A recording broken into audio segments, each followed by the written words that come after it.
ಇವರ ಹೆಸರು ಕುಬೇರ. ಇವ್ರು ಯಾರು ಗೊತ್ತಾ? ಮಂಗಳೂರು ದಸರಾದ ನವದುರ್ಗೆಯರು, ಸುಂದರವಾದಂತ ಶಾರದೆ ಈ ಕಲಾವಿದನ ಕೈಯಿಂದಲೇ ಮೂಡಿಬರೋದು.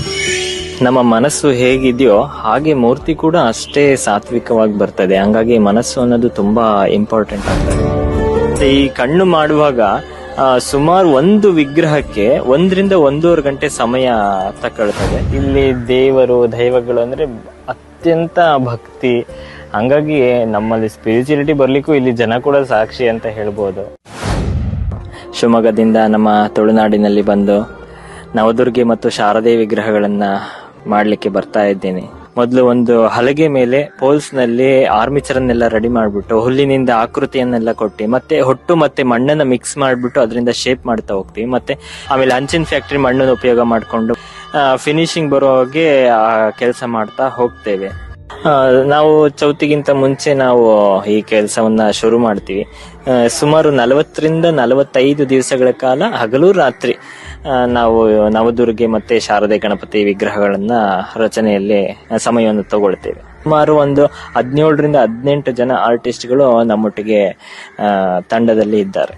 ನಮ್ಮ ಮನಸ್ಸು ಹೇಗಿದೆಯೋ ಹಾಗೆ ಮೂರ್ತಿ ಕೂಡ ಅಷ್ಟೇ ಸಾತ್ವಿಕವಾಗಿ ಬರ್ತದೆ. ಹಂಗಾಗಿ ಮನಸ್ಸು ಅನ್ನೋದು ತುಂಬಾ ಇಂಪಾರ್ಟೆಂಟ್ ಆಗ್ತದೆ. ನಾನು ದೇವ್ರ ಹತ್ರ ಒಂದೇ ಕೇಳೋದು, ನೀವ್ ಹೇಗಿದ್ದೀರಾ ನನ್ನ ಮನಸ್ಸಿನಲ್ಲಿ ಅದನ್ನ ರೂಪವನ್ನ ಕೊಡ್ತಾ ಹೋಗಿ, ನಾನು ಮಾಡ್ತಾ ಹೋಗ್ತೀನಿ ಅಂತೇಳಿ. ಈಗ ಮೂರ್ತಿ ಮಾಡ್ಬೇಕಾದ್ರೆ ಅದ್ರದ್ದೇ ಆದಂತ ಸಾಕಷ್ಟು ರೂಲ್ಸ್ ಅಂಡ್ ರೆಗ್ಯುಲೇಷನ್ಸ್ ಇರುತ್ತೆ.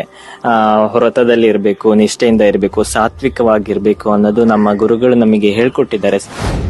ಮತ್ತೆ ಈ ಕಣ್ಣು ಮಾಡುವಾಗ ಸುಮಾರು ಒಂದು ವಿಗ್ರಹಕ್ಕೆ 1-1.5 ಗಂಟೆ ಸಮಯ ತಗೊಳ್ತದೆ. ಆ 7 ಕಲರ್ನ ಮಿಕ್ಸ್ಡ್ ಮಾಡಿ ಆ ಒಂದು ಸುಂದರವಾದ ಕಣ್ಣನ್ನ ಬರೀಲಿಕ್ಕೆ ಸಾಧ್ಯ ಆಗಿದೆ ಅಂತ ಹೇಳ್ಬೋದು. ಅದ್ರದೇ ಆದ ಕಲರ್ಸ್, ಶೇಡಿಂಗ್ಸ್ ಅಂತ ಎಲ್ಲ ಇರುತ್ತೆ. ಈಗ ನಾವು ಅದಕ್ಕೆ ಕೂದಲನ್ನೆಲ್ಲ ನಾವು ಕಲ್ಕತ್ತಾದಿಂದಾನೇ ತರಿಸೋದು, ಇಲ್ಲಿ ಕರ್ನಾಟಕದಲ್ಲಿ ಎಲ್ಲೂ ಕೂಡ ಸಿಗೋದಿಲ್ಲ. ಈ ಕುದ್ರೋಳಿಯ ನಂತರದಲ್ಲಿ ನನಗೆ ಈಗ 4 ವರ್ಷದಿಂದ ಉಚ್ಚಿಲ ಮಹಾಲಕ್ಷ್ಮಿ ಟೆಂಪಲ್ ಅಲ್ಲೂ ಕೂಡ ನವದುರ್ಗೆ ಶಾರದೆ ಮಾಡುವಂತ ಕೆಲಸವನ್ನ ಕೊಟ್ಟಿದ್ದಾರೆ. ಅಲ್ಲೂ ಕೂಡ ನಾನು ಮತ್ತೆ ನನ್ನ ತಂಡವೇ ಅಲ್ಲಿ ಕೆಲಸ ಮಾಡ್ತಾ ಇದ್ದೆ. ಈ ವರ್ಷದಲ್ಲಿ ಉಡುಪಿ ಶ್ರೀಕೃಷ್ಣ ಮಠದಲ್ಲೂ ಕೂಡ ನವದುರ್ಗೆ ಶಾರದೆಯನ್ನ ಇಡ್ತಾ ಇದ್ದಾರೆ. ಅಲ್ಲೂ ಕೂಡ ಈ ವರ್ಷದಿಂದ ನವದುರ್ಗೆ ಶಾರದೆ ಕೆಲಸ ಮಾಡ್ತಾ ಇದ್ದಾರೆ. ತುಂಬಾ ಖುಷಿ ಅನ್ಸತ್ತೆ. ವಾತಾವರಣ ನೋಡಿದಾಗ ಭಾರಿ ಹಾಟ್ ಅನ್ಸತ್ತೆ. ಬಟ್ ಜನಗಳು ಮಾತ್ರ ಭಾರಿ ಮೃದು. ನಮಗೆ ಯಾವಾಗ್ಲೂ ಪ್ರೀತಿ ಪೂರ್ವಕವಾಗಿ ಇಲ್ಲಿ ನಮ್ ಜೊತೆ ಸ್ಪಂದಿಸ್ತಾ ಇರ್ತಾರೆ. ಇಲ್ಲಿ ದೈವಗಳು ಅಂದ್ರೆ ಅತ್ಯಂತ ಭಕ್ತಿ. ಹಂಗಾಗಿ ನಮ್ಮಲ್ಲಿ ಸ್ಪಿರಿಚುಲಿಟಿ ಬರ್ಲಿಕ್ಕೂ ಇಲ್ಲಿ ಜನ ಕೂಡ ಸಾಕ್ಷಿ ಅಂತ ಹೇಳ್ಬೋದು.